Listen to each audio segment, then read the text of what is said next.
Ko'pchilik bilmaydi, o'zbek va uyg'ur xalqlari aslida bir ildizdan chiqqan yagona xalq edi. Ular bir tilda so'zlashgan, bir xil kiyim kiygan, bir madaniyatda yashagan.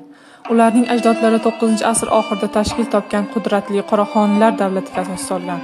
Bu davlat 10-asrda islomni rasmiy din sifatida qabul qilgan ilk musulmon turkiy davlatdir.